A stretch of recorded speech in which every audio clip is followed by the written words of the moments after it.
ఎన్నికలు అయిపోగానే ఓటమి ఎలాగో చవి చూస్తాడు. ఓడిపోయిన తర్వాతల్లా నేను పొత్తు పెట్టుకొని తప్పు చేశాను, పవన్ కళ్యాణ్ వల్లే ఓడిపోయాను, లేకపోతే అధికారం వచ్చిండేవాళ్ళని చెప్పి ఆ పవన్ కళ్యాణ్ మీద నెత్తినేస్తాడు. రేపు రాబోయేది కూడా అదే. ఆయన భీమవరంలో పోటీ చేస్తాడు, ఎక్కడో పోటీ చేస్తాడో, ఫస్ట్ పవన్ కళ్యాణ్ ఓడగొట్టేస్తాడు. Top more US based e learning platform. మీరు కూడా స్లాట్ బుక్ చేసుకోవాలంటే ఈ నెంబర్ కి కాల్ చేయండి. చూసారా, నేను పొత్తు పెట్టుకున్నా, ఈ పవన్ కళ్యాణ్ గెలవలేదు, అనవసరంగా పొత్తు పెట్టుకున్నాను, పొత్తు పెట్టుకోలేకపోయింటే నేను ముఖ్యమంత్రి అయినవాడిని, పొత్తు పెట్టుకున్నాను కాబట్టి నేను ఓడిపోయాను అని చెప్పి ఆ పవన్ కళ్యాణ్ నట్టేంట ముంచబోయే వ్యక్తి చంద్రబాబు నాయుడు గారు. ఆయనకి ముందు చూపుంది కాబట్టి, ఎవడో ఒకటి కావాలి కాబట్టి పక్కన పవన్ కళ్యాణ్ సంకలేసుకొని తిరుగుతా ఉన్నాడని చెప్పి మీ అందరికీ కూడా తెలియజేస్తున్నానమ్మా. కాబట్టి అందరూ కూడా ఆలోచన చేయండి.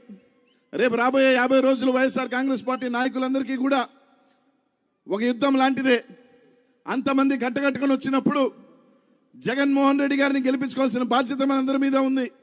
ఈ నియోజకవర్గంలో మంచి మెజార్టీతో రాజాని సౌమ్యుడు, నిజంగా చెప్పాలి అంటే చాలా నెమ్మదస్తుడు. బాగా అంటే ఇక్కడ ఎలా ఉంటాడో నాకు తెలియదు కానీ అసెంబ్లీలో కానీ ఎక్కడైనా కానీ మంచి మనసున్న వ్యక్తి, బాగా సౌమ్యుడు, ఇదిగా ఉండే కుటుంబం. ఆ కుటుంబం రాజశేఖర రెడ్డి గారికి అతి తక్కువ మంది కుటుంబాలలో, అతి తక్కువ కుటుంబాలలో ఎక్కువ ఆత్మీయత ఉండే కుటుంబం జక్కంపూడి కుటుంబం, వైఎస్ఆర్ కుటుంబం. అదే కుటుంబం రాజశేఖర రెడ్డి గారు చచ్చిపోయిన తర్వాత జగన్మోహన్ రెడ్డి గారు వెంట నడుస్తూ ఈరోజు ముందుకు సాగుతున్న కుటుంబం. ఆ కుటుంబం నుంచి రేపు రాబోయే ఎన్నికల్లో అత్యధిక మెజారిటీ ఇవ్వాల్సిన బాధ్యత మీ అందరి మీద ఉంది. ఈ రోజే ఒక మంచి రోజు. డంకా బజాయించినట్టు మెజారిటీ ఎంత ఎత్తుకోవాల్సిన పరిస్థితి ఈరోజు రాజాకు వచ్చేసింది. ఎందుకంటే అభ్యర్థి ప్రకటించేశారు. గ్లాసు పగలపోతా ఉంది రాజానగరంలో.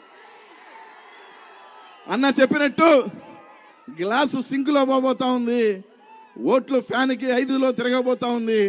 రాజాని 50,000 పైచీలకు ఓటుతో గెలవబోతా ఉన్నాడని చెప్పి తెలియజేస్తా ఉన్నా.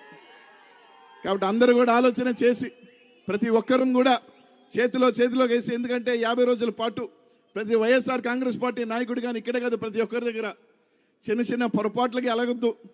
ఈ టైంలోనే ఏమైనా అలుగులు చేసుకోనో, లేకపోతే చిన్న పొరపాటు చేసుకోనో, అవతలకు యువతలకు దూకునో ఏమవుతుందంటే దానివల్ల తర్వాత బాధపడటం తప్ప ఇంకేమీ ఉండదు.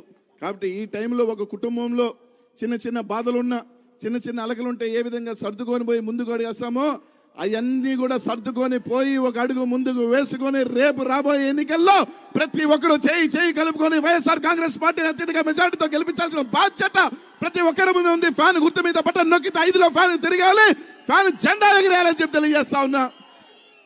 అలాగే రాజా సోదరుడు యువకుడు గణేష్ కూడా నేను ఇది 2సారి రావటం మధ్యలో తప్పకుండా వీళ్ళందరినీ కూడా ఈ కుటుంబాన్ని ఏ విధంగా తరతరాలు దశాబ్దాలుగా ఆదరిస్తున్నారో మంచి వ్యక్తులుగా రాజా కానీ గణేష్ కానీ ఇంకా కూడా మీరు దీవించి ఇంకొక దశాబ్దాల పాటు కూడా ఆ కుటుంబం ఈ జిల్లాలో ఇంకా మరింత ఎత్తు ఎదగాలని భగవంతుడి ఆశీస్సులతో జగన్మోహన్ రెడ్డి ముఖ్యమైన తర్వాత ఇంకా పెద్ద పదవుల్లో కూడా రాజా రావాలని చెప్పి మనస్ఫూర్తిగా కూడా కోరుకుంటూ మీ అందరికీ కూడా ప్రతి ఒక్కరికి కూడా మరోసారి చెప్తా ఉన్నాను, గెలిచిన తర్వాత తప్పకుండా ఆ భగవంతుడి ఆశీస్సులతో జగనన్న ముఖ్యమంత్రి అయిన తర్వాత ఎంపీగా కూడా ఇక్కడికి మళ్ళీ కూడా వచ్చే అవకాశం ఉంటే రాజాని అడుగుతా ఉన్నాను, మళ్ళీ కూడా వస్తానని చెప్పి మీ అందరం కూడా తెలియజేసుకుంటూ ఈ అవకాశం నాకు ఇచ్చిన పెద్దలందరికీ కూడా పేరు కూడా ధన్యవాదాలు తెలియజేసుకుంటున్నాను.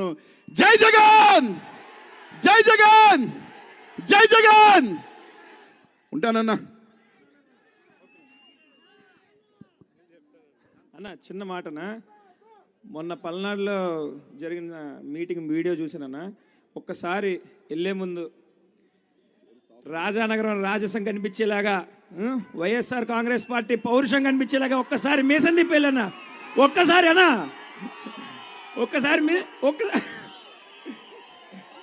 తిప్పాలన్నా.